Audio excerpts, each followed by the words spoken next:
Hello? I think Winnie is going to find herself a nice cozy... Oh no, you're gonna come back? I thought you were gonna sit on the air conditioning vent because it's so warm. Let's not kiss on the mouth. I love you a lot. I do. Why don't you sit on the air conditioning vent so you can muffle some of the sound for us? Hey friends, welcome back to another pizza party. I'm Mrs. Pizza. Will you look up for me? Let him look at that beautiful wizened face. This is Winnie, and she's... Can you believe it? She's in the cheese spot. We are here today to do a recent reads. Why? Because if I wait too long, it's too many books and it's overwhelming. So I like to do this when it's still overwhelming. And honestly, everything's overwhelming right now, but the horrors persist and so do I. In this recent reads, we have five-star reads. I know. I've been really having a great time reading recently. We have 2 new all-time favorites in certain genres. We have 2 horror fantasies. We have 3 just straight up horrors. We have 1 Southern Gothic horror. We have 1 book that has been made into a major motion picture and 1 book that is way more topical than it ever should be. The fact that this is a real thing and that it is all up in the news right now horrifies me. Also, sidebar, there's a massive tree coming down in my neighbor's yard right now. They've been out there working since, I think the sound ordinance is like 8 a.m. here. So they've been 8 a.m. on the dot. They were set up at 7:59, chainsaws ready to go. But it's a big tree and it's been coming down all day. So if you can hear the faint hum of a chainsaw, it's been the background music to my entire day. And they're just trying to get the job done on an incredibly hot day. I honestly feel sorry for them. They are true heroes. I would not be out there in that direct sunlight right now. Without further rambling, let's talk about some books. The first book we're going to talk about is one, to say I loved this is such an understatement, and that is The Red Winter.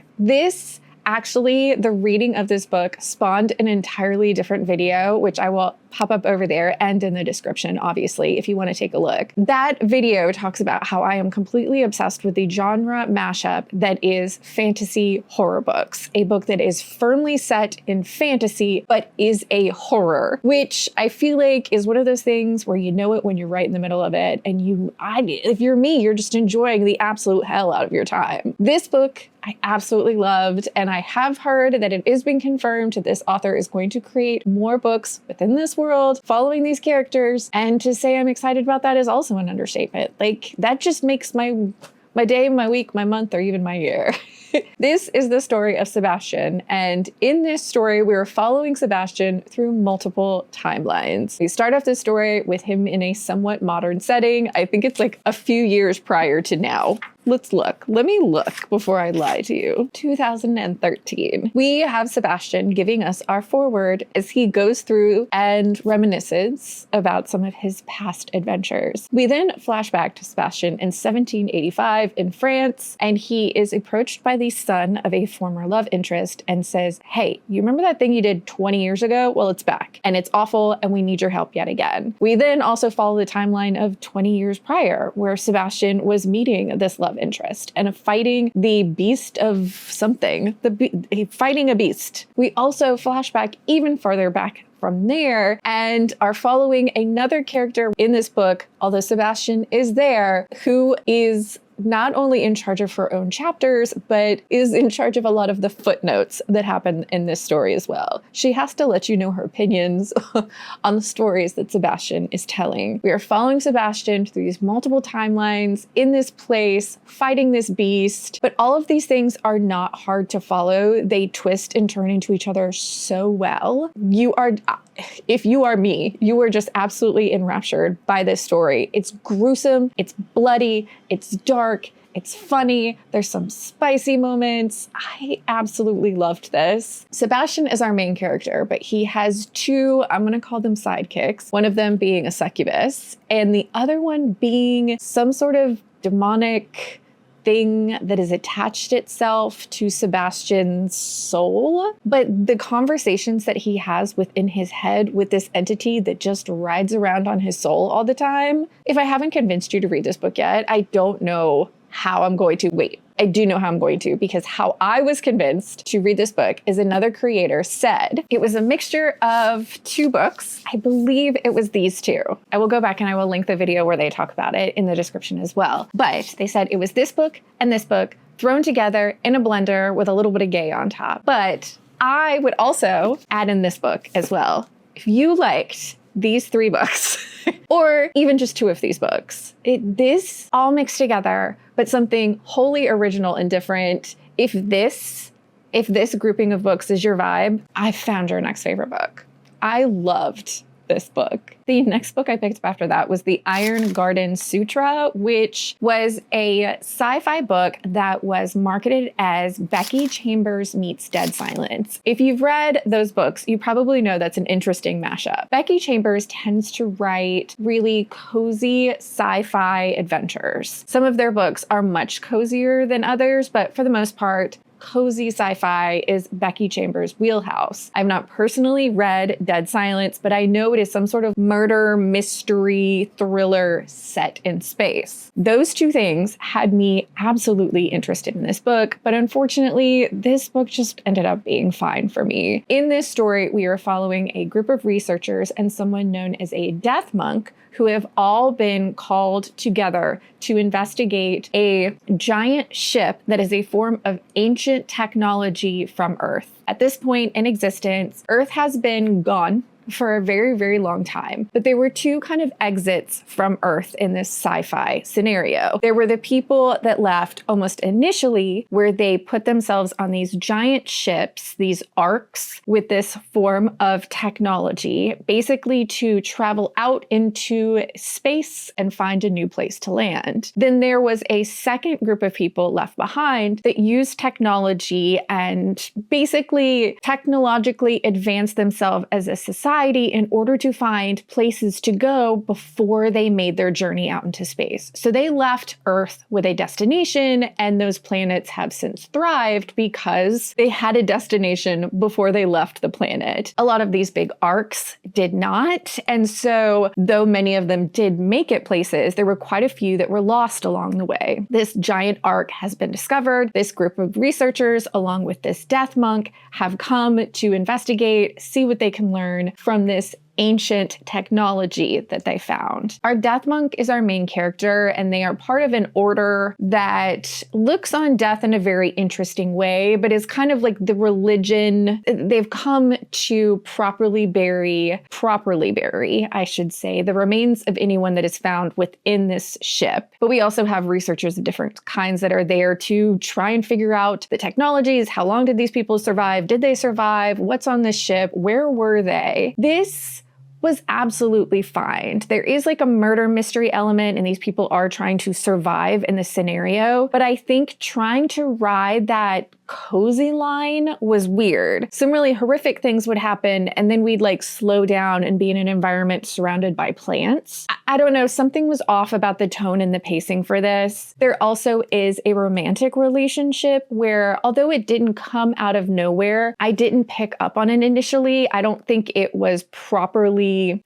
balanced, wouldn't be the right word, but it was something that when it started moving in a romantic way, I was like, oh, I was not picking up these breadcrumbs. I did not know that these 2 were even remotely romantically interested in each other. That could possibly be because I'm a big dumb dummy. Maybe it was there earlier. I also felt like the ending of this was fine. It was just one of those books that everything was just kind of fine. I also find the cover for this very unattractive. I think that this could really do with a cover redesign, because although I think the tone for this is probably hard to come up with a cover for, this like blinding yellow with white writing on it is really kind of jarring, and obviously, having read the book, I know does not fit the tone at all. There's a lot of plant life and lush greenery in this book, and why that's not represented on the cover is, I don't know. I mean, I'm not in charge, but I would have done this differently. The next book I picked up after that was another 5-star, When the Wolf Comes Home. This is a book that I was really apprehensive about picking up, but only because I had previously picked this up, read,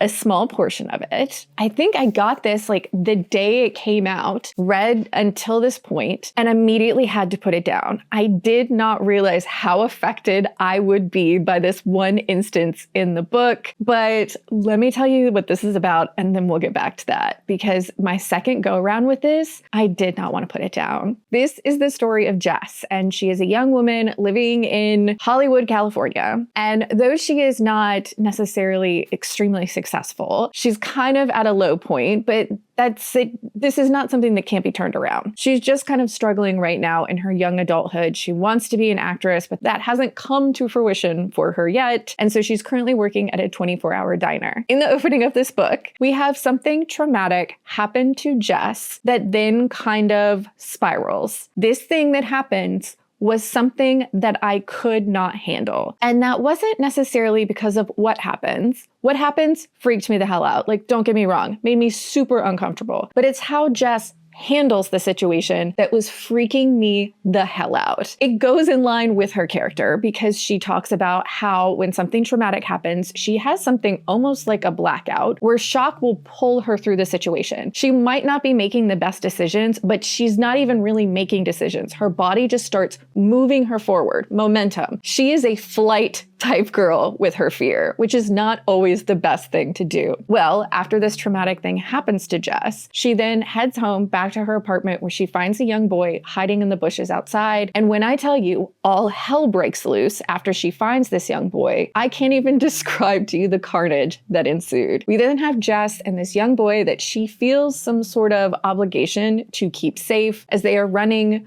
from a monster. Now, in the opening of this book, you meet this young boy in a situation where he has found a book and Daddy does not want him to have a book. Daddy is losing his ever-loving mind, throwing things everywhere when the boy escapes out into the night. So we know that we are running from Daddy. This book was so different than I thought it was going to be. It is not just a werewolf book. If that's what you think, seeing this cover and this title, that's what I thought. That is not what you're getting in the best way possible. There was like weird nostalgia for me in this book. It's absolutely bonkers, like absolutely insane what is going on. But after reading the acknowledgments or author's notes in the back, this is a book that this author wrote as a way of working through some daddy issues. And our main character, Jess, also has some daddy issues. This whole book is about daddy issues. I absolutely love this, and it made me want to pick up more from this author immediately. The next book I picked up after that was Wolfworm, and this is the most recent release from one of my favorite authors, T. Kingfisher. I got this from the library, so I don't have a copy, but this is one of those books where I feel like I need to buy a trophy copy because I have loved so many T. Kingfisher books, but this is my new favorite, T. Kingfisher horror. I really had a great time with this book. In this book, we're following Sonia, and it is 1899, I believe. She previously was an illustrator for her father who did some sort of like naturalistic botanical authorship. That was a weird way for me to put that. He wrote books about plants and Sonia did the illustrations, but her father passed away and she's kind of in a tough financial spot when she gets a job being an illustrator for another scientific author. She goes to his secluded estate in North Carolina. She travels there and immediately this is a strange situation. She finds out that there was someone who was previously this author's illustrator. They are no longer here. No one will talk about what happened to them, and some strange things start happening at this location. This freaked me out so much because there is a lot of talk of bugs. Obviously, we are going to be illustrating bugs in this book, but all of the bugs we are talking about are real bugs. And in 1899 in North Carolina, there was screwworms present, which if you've been watching the news lately, or it might just be my algorithm because it knows that this fear has been unlocked in me. But in the, I believe it was the 1950s, they found out that releasing sterile male flies, the adult form of these screwworms, would dwindle the population, and they were able to move the population and completely decimate it all the way through North America, through Central America, down into South America. And for years, they would find out where outbreaks of this bug were, take their sterile boys out there to release them, and keep the number of screwworms just minute. We were fighting the good fight. And then COVID happened and people weren't traveling as much as they were anymore. And they didn't know where these outbreaks were. They didn't have the ability to travel to where these outbreaks were to take care of the screwworm population. And then, maybe somebody came and cut all of the funding to, I don't know, breed the sterile male screwworms because they were like, why do we need sterile male screwworms? When I tell you, when I finished this book, there was an article that came out 24 hours later that said, hey, screwworms have made their way all the way back up to 90 miles outside of Texas. They now are in the United States. There have been multiple cases of screwworms in Texas and New Mexico involving livestock and somebody's pet. And when I tell you screwworms are a thing out of my nightmares, and obviously this author's as well, this is a book with some of the most terrifying bug larvae. I've gone on a tangent. Just know this is my new hyperfixation, that these bugs could be where I am, and I am terrified. But all that to say, because this author was able to unlock a new fear in me, I have to call this my new favorite. Not to mention, this author is incredibly good at putting something absolutely horrific and disgusting next to something very funny and still making it work. I really had a good time with Wolfworm, and I'm sorry I went off on a tangent about screwworms, but like the nightmares that I am having. The next book I picked up after that was Beautiful Ugly, and this is a thriller that I listened to on audio. I'm not much of a thriller girl, but I really did enjoy this. This is the story of an author, and he is talking to his wife on the phone on the day that he finds out that he's on the New York Times bestseller list. She is on her way home when she sees someone lying in the road very close to their house. She gets out to investigate and disappears. Our author runs to where his wife's car is, and when he gets there, not only is she gone, but there's no body in the road, and there's something strange in her car. I think it was like a doll or something. But basically, his wife has gone missing. The police investigate, and then we jump forward a year where he's struggling with the disappearance of his wife and all these unanswered questions, when his agent is like, you owe us a second book, buddy, and so I'm going to send you to this remote island to just sit and think and write and get this done. When our author gets to this island, things are strange. This was very twisty, and I said gave me a little bit of Wicker Man, but before you think too much into that, it's more that we're on like a secluded island. There's a very small population that are very interconnected within each other. Our main character is an outsider who, although not treated hostilely, he sees himself as a good guy, and everybody on the island seems to know something more about him. It was good. I liked it. I like listening to thrillers, and I liked the audiobook for this in that there wasn't too much overproduction of sound, but this is taking place near an ocean, so every once in a while you'll hear waves, or if a telephone rings or someone's talking on a telephone, you'll hear sounds that coincide with that, but it wasn't too much sound design. It wasn't taking me out of the story, and I would most likely pick up something from this author again. The next book I picked up after that was On Sundays, She Picked Flowers. This is a Southern Gothic horror that I will 100% say, if you are a fan of... Hold on, let me grab it. I pulled out way too many books on that shelf, and I'm really worried that I'm just going to be talking with you and all those books are about to fall down. If you are a fan of The Lamb, I think you will be a fan of this book. Now, saying that,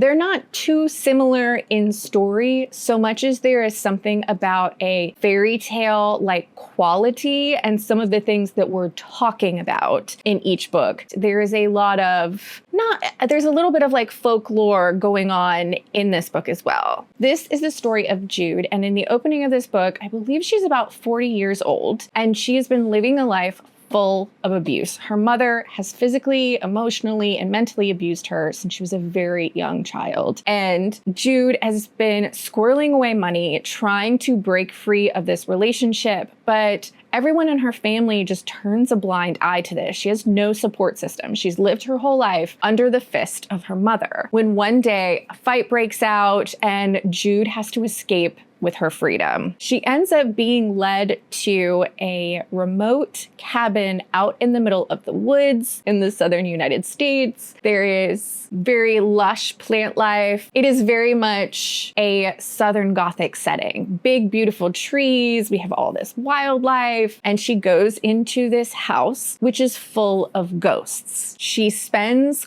quite a bit of time here, but the ghosts are more of a presence, and it's more of a neutral presence to her. She learns to live with the ghosts. They're not necessarily malicious. They're just a part of living in this home. When a creature, a wild woodland monster, I should say, takes an interest in our main character, and she then has to deal with this relationship that comes to her doorstep. This is a story of just trauma, of family trauma, of cycles of violence, of revenge, forgiveness. Our main character, Jude, is really having to learn to be independent, to be herself, to figure out who she is outside of her family and this violence that she's just been a victim of every single day, but how she has to figure out who she wants to be. I really liked it. If you liked this book, I think you'll also like On Sundays, She Picked Flowers. I also think this is this author's debut, and I'm really interested in seeing what they come up with in the future. The next book I picked up after that was Project Hail Mary, obviously because I wanted to go see the movie, and if you're a reader, you know how this goes. You have to read the book before you're allowed to see the movie. This is my rule, and I am firmly set. And I know some people are different. I mean, you let me know. If you're one of those people that sees the movie first and reads the book, like, how does that even work?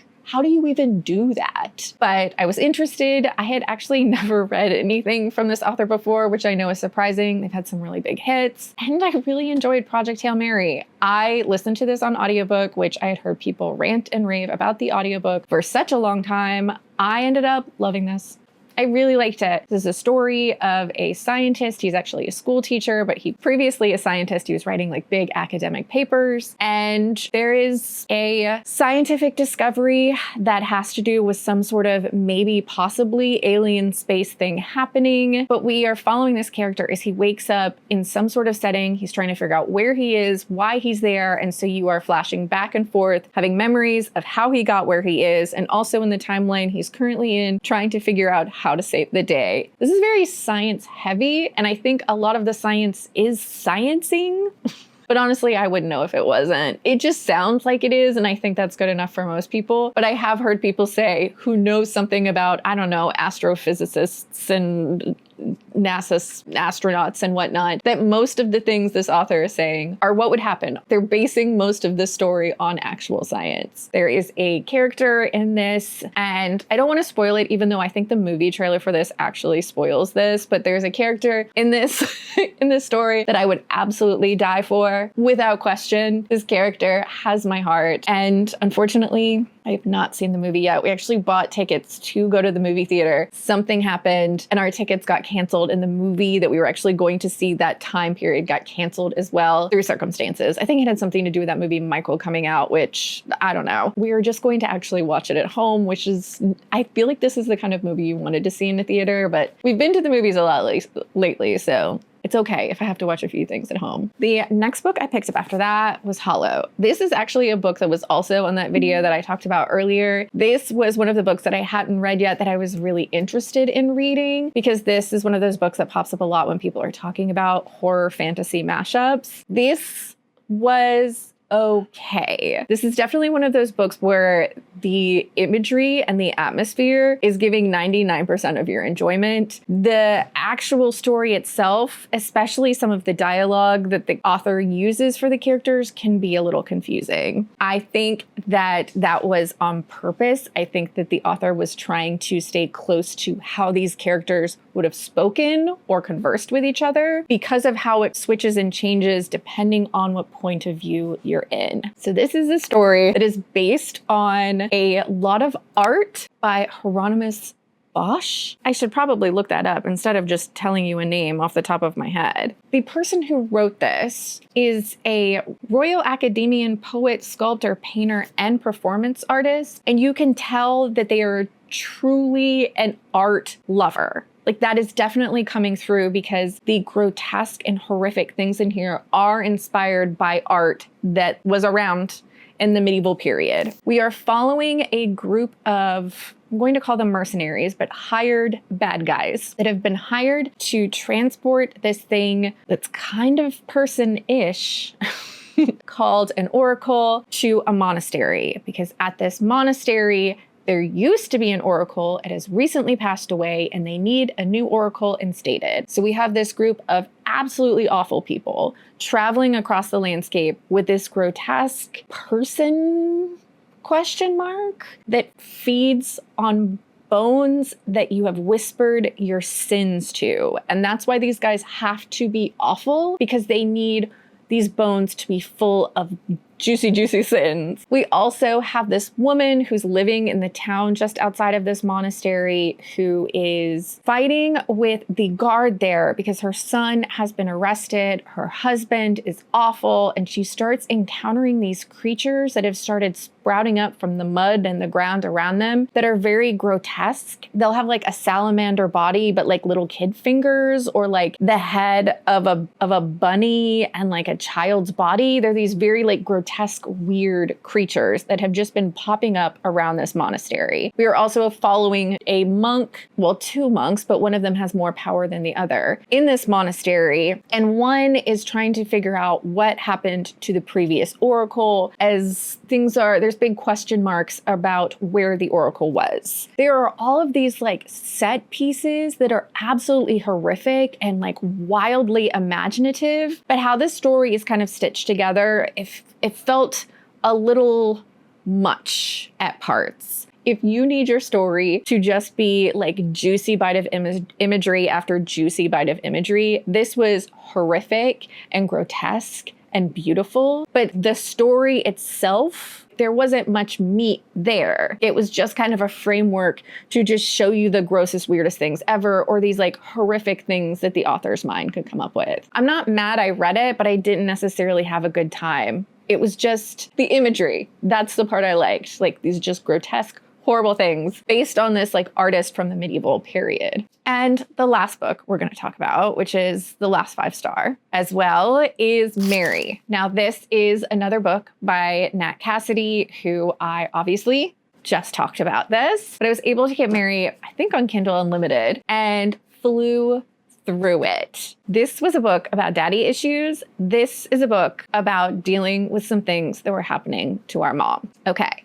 I've set the stage. So Mary is the story of Mary, and in the opening of this book, she is, I believe, living in New York City, working in a small bookstore, but she is a very small presence. She's very quiet. She keeps to herself. She doesn't speak up for herself. She's always trying to be good and quiet and self-contained. But when she gets let go from the bookstore around the same time, she gets a call from a family member who needs her help back home. This is not a nice family member, but Mary has had a complicated life. So she ends up heading back to the small New Mexican town that she is from. This place is weird. It's very, very weird. But also, Mary's got her own thing going on. See, she's been to the doctor and been absolutely dismissed because she's of a certain age. So they're like, I don't know, menopause, hormones, girl. It's normal to feel crazy. Which honestly, so accurate, but advocate for yourself because it is not normal. Anyways, Mary is having symptoms that are above and beyond what can be attributed to hormones. But because she is this quiet, meek, small woman, she is easily brushed aside. One of the symptoms that Mary's experiencing is that women of a certain age, when she looks at them, including herself, their faces just start melting, just melting. Now, this woman does not start acting like her face is melting. Only Mary seems to be able to see these women with melting faces. When she goes back to her small hometown, she starts experiencing even new symptoms, but also melting, just melting faces. Oh my God. I absolutely love this story. We're with Mary, who is learning about herself by returning to this small place that she's from. We're learning more about her and her childhood and how she got here. There's some crazy true crime story from the place that she is from, but also everybody here is so weird. It was wild. It was a wild ride. And again, reading the author's note, because this is a man writing about a menopausal woman's experience, yet the author talks about how they don't even know if they were necessarily the right person to write this, but this was the story and how it happened. And I can tell you that I highly enjoyed his version of Mary. I am more than excited to pick up other books from this author. I think they've become like an auto-buy author. Well, auto-borrow, because I get most of my books from the library, but an auto-borrow author for me. But that, kids, is where we're going to end this recent reads. The dogs are so passed out. I blame it on the fact that it's so hot. But if you had fun hanging out with me and said sleepy dogs, please subscribe. I hope you're reading good books out there wherever you are. And I'd love to hear about them. And I'll see you next time.